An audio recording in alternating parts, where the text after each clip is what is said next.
Hello students, welcome.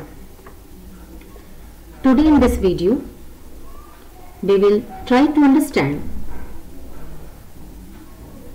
the causes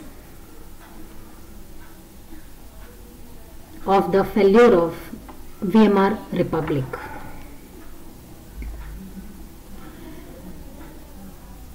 पिछले video में हमने देखा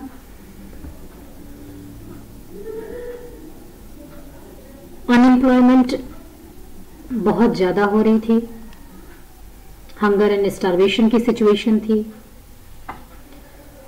प्रोलेटेरियनाइजेशन का डर लोगों के मन में आ चुका था। उन्हें डर था कि वो और ज़्यादा गरीब होते जाएंगे, उनका जो इकोनॉमिक स्टेटस है वो बहुत ज़्यादा डिक्लाइन होता जाएगा। और हम सब ये जान रहे हैं कि इन सभी कंडीशंस का जितनी सिचुएशन इमर्ज हुई, इन सब के लिए जर्मनी के लोगों ने वीयमार रिपब्लिक को ही दोषी ठहराया।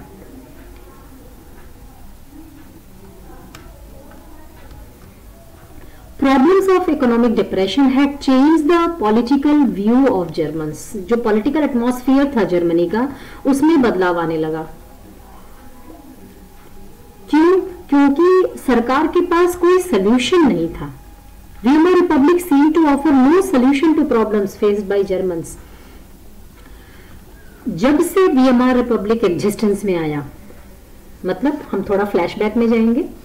हमने देखा फर्स्ट वर्ल्ड वॉर, जीतती हुई जर्मनी हार गई, हारते हुए अलाइड्स जो थे वो जीत गए due to meddling of USA ने उसमें इंटरफेरेंस किया और सीन टोटल चेंज हो गया। फर्स्ट वर्ल्ड वॉर खत्म हुआ, जर्मनी को रिस्पॉन्सिबल बनाया गया इस प्रोलॉन्ग वॉर का। वॉर इंडैमिनिटी इम्पोज की गई, उनकी आर्मी को रेस्ट्रिक्ट किया गया, नंबर ऑफ शिप्स रेस्ट्रिक्ट किए गए, एयरवेज को बैन किया गया। मतलब harsh and humiliating treaty of Versailles sign किया। किसने किया? वीयमार रिपब्लिक ने किया। अब 1923 तक आते आते जर्मनी की कंडीशन नहीं थी वॉर इंडैमिनिटी को पे कर पाने की। रेकलेसली उसने जर्मन मार्क्स को प्रिंट करना शुरू कर दिया। रिजल्ट, जर्मन करेंसी की वैल्यू डिक्लाइन हो गई, हाइपर इन्फ्लेशन की सिचुएशन आ गई। फिर अमेरिका को दया आती है जर्मनी के ऊपर, वो सिंपैथी शो करते हैं और उसके तहत जॉयस प्लान को डेवलप किया जाता है और जर्मनी की फाइनेंशियल सपोर्ट शुरू हो जाती है यूएसए की तरफ से। और 24 to 28 कुछ स्टेबिलिटी भी आ जाती है जर्मनी की इकोनॉमी में।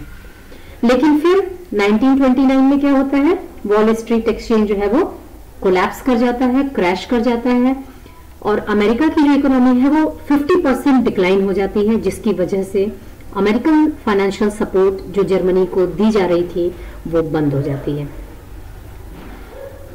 अब जो कि वो सपोर्ट बंद हो गया, सिचुएशन और ज्यादा गड़बड़ हो गई।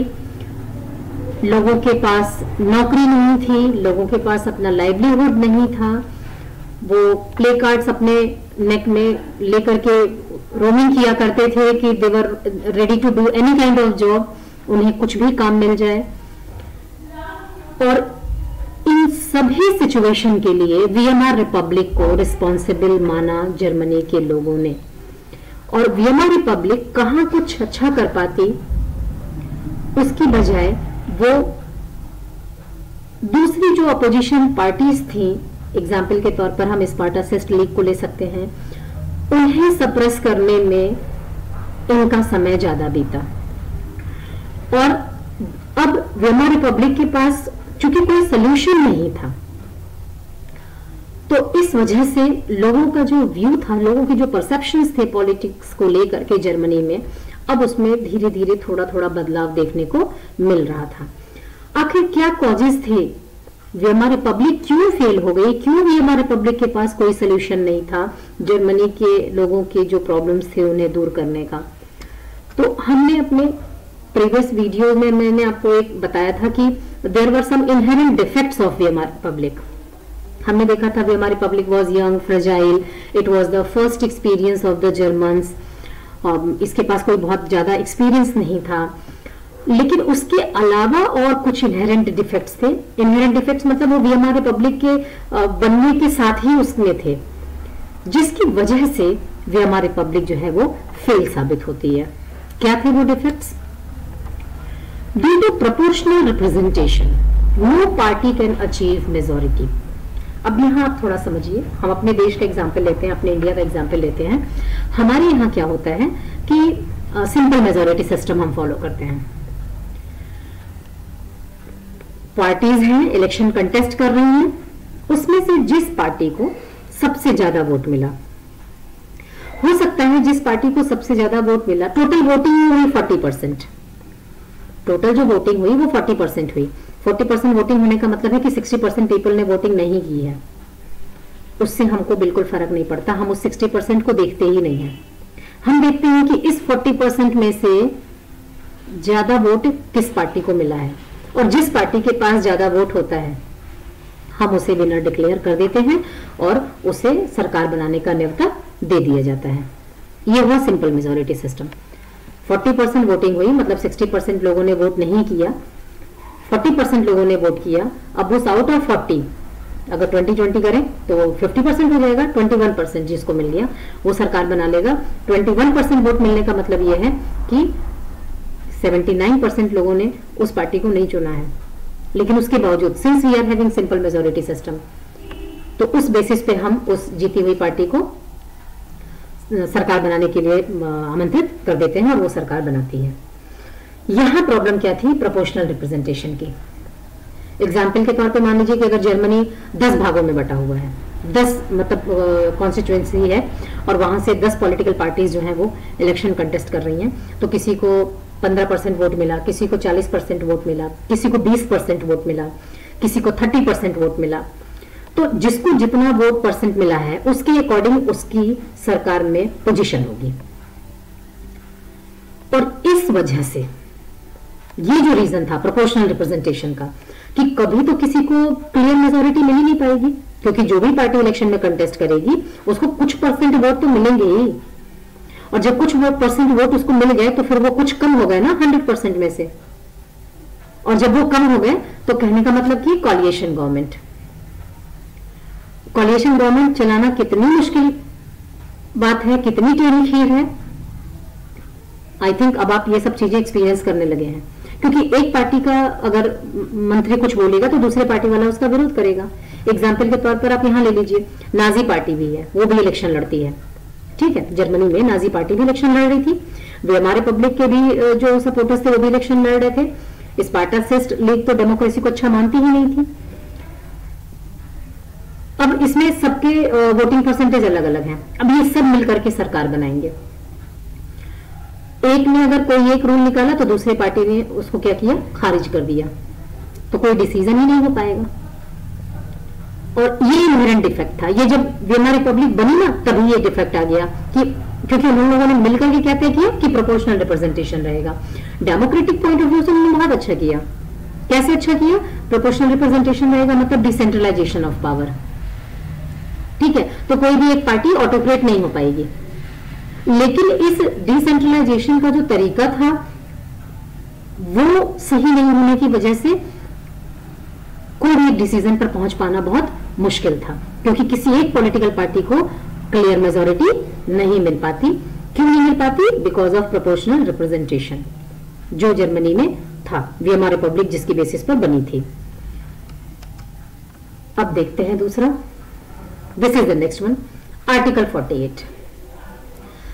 आर्टिकल 48 क्या था?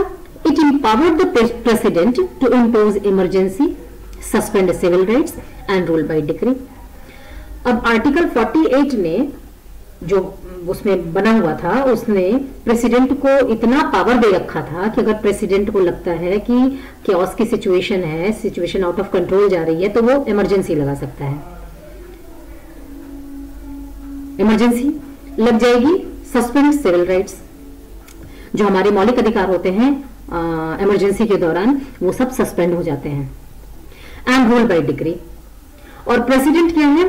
खुद इमरजेंसी इंपोज करके लोगों की सिविल राइट्स को सस्पेंड करके वो जो लिख करके दे देगा that will become a law. उसे कोई जरूरत नहीं है दूसरे लोगों से, दूसरे लीडर्स से डिस्कस करने की। तो एक तरफ तो आप डिसेंट्रलाइजेशन ऑफ पावर दिखा रहे हो जिसकी वजह से मेजोरिटी नहीं मिल पा रही है किसी को, और दूसरी तरफ आर्टिकल 48 जहां प्रेसिडेंट के ही पास सारे पावर को कंफाइन कर दे रहा है, कंसंट्रेट कर दे रहा है। और आपको आश्चर्य होगा कि इतना लिबरली यूज किया इन्होंने आर्टिकल 48 को कि 20 डिफरेंट कैबिनेट्स जो थे वो वर्क किए हैं एवरेज 239 डेज में, जो आपकी बुक में भी दिया हुआ है पेज नंबर 55। तो इतना अगर इमरजेंसी की सिचुएशन आती रहेगी, सिविल राइट्स सस्पेंड होते रहेंगे और फिर रूल बाय डिक्री ही लोगों को फेस करनी है, तो what is the use of this democracy? फिर डेमोक्रेसी किस बात की, किस बात का रिपब्लिक गवर्नमेंट? ये लोगों ने सवाल करना शुरू कर दिया। एंड फाइनली क्या हुआ? People lost confidence in democratic parliamentary system. उन्होंने अपना पूरा विश्वास खो दिया, उन्हें लगा कि ये चीज सही नहीं है और कोई दूसरा फॉर्म ऑफ द गवर्नमेंट होना चाहिए। डेमोक्रेटिक पार्लियामेंट्री सिस्टम तो बिल्कुल भी सुटेबल नहीं है। तो ये थे causes for the failure of VMR Republic. और एक ये बैकग्राउंड हमारे पास रेडी हो गया हिटलर्स राइज टू पावर को पढ़ने के लिए, क्योंकि हमारा नेक्स्ट टॉपिक भी वही है। और हिटलर भी अभी अपनी पार्टी बनाया हुआ था, वो भी थोड़ा बहुत अपने काम में लगा हुआ था, अभी उसको सफलता नहीं मिली थी, रिकॉग्निशन नहीं मिली थी। लेकिन अब लोगों का जब इकोनॉमिक क्राइसिस ने जब बहुत ज्यादा अफेक्ट कर दिया तो लोगों का विश्वास अब डेमोक्रेसी से पूरी तरह से खत्म हो गया और अब वो इस मोड में आ गया कि जो पॉलिटिकल स्फीयर है जर्मनी का, उसमें एक ड्रास्टिक चेंज की जरूरत है। एक ऐसी सरकार की जरूरत है जो अनएम्प्लॉयमेंट को खत्म कर सके, जो जर्मनी के ग्लोरी को वापस ला सके, उसके फेम को रिटेन कर सके, ऐसी सरकार चाहिए उन्हें। So this was all about the failure of Weimar Republic. In our next topic, we will cover our next topic, that is Hitler's rise to power. Thank you.